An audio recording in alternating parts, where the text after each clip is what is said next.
lobby are now saying that Pauline Hanson aligns exactly with them. I mean, she would align with me if she was going to give me free land. But let's read this together. AGA never endorses parties and engages across the spectrum except the Green, like as in they against the Greens. Yet One Nation's consistent support for the Jewish community in Israel cannot be denied. Well, the funny thing is, a lot of those right commentators, they do deny it. And you're just kind of like spitting in their face when they're trying to like brainwash their followers to come follow you. The funny thing is, when they talk among themselves, these Jews and Zionists, they are really open about how much they control us. It's equally undeniable that many Jewish communities are now considering One Nation.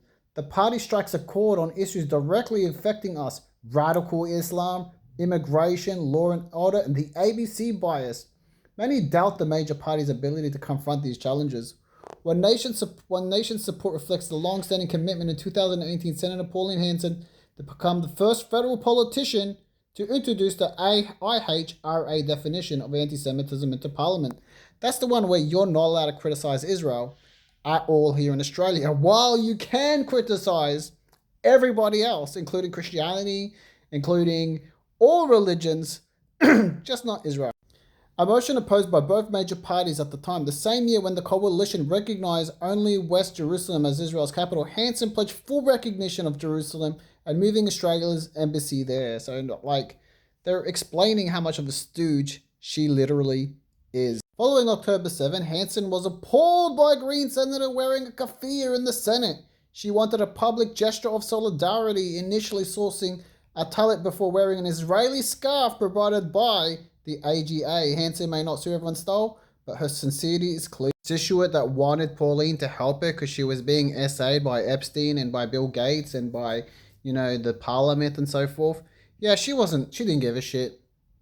Thank you for a reply. Although I understand that I live in another state. So she's telling her, even though I live in another state, this happened in your state. It happened in your state. I was SA'd in your state. And then, Pauline pretty much says, F off. I didn't give a shit. Just don't bother me. I only work for my constituents. I wonder how many Jews that she has in her constituency that all her time is towards a foreign country. Here we go. The Jewish organizations need not agree with not every One Nation policy, but their boycott is an own goal. There is precedent. Many Jewish groups were once reluctant to embrace evangelical Christian support, yet attitudes evolved. They eventually took over your churches.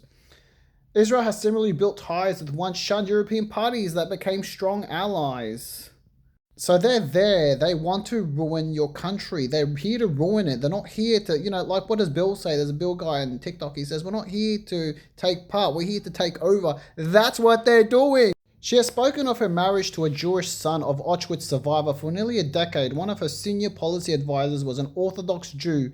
And in 2022, One Nation elected its first Jewish MP in South Australia. Despite this record, One Nation has faced an almost total boycott from the Jewish organizations, a difficult stance to justify, especially as many. So most of these Jewish groups don't actually support her. It's only the groups that support Israel, and Israel is funding our politicians, and it is ruining our country. So not only is she married to a Jew, she's got Jewish, leaders in her group. She's got MPs that are Jewish. She's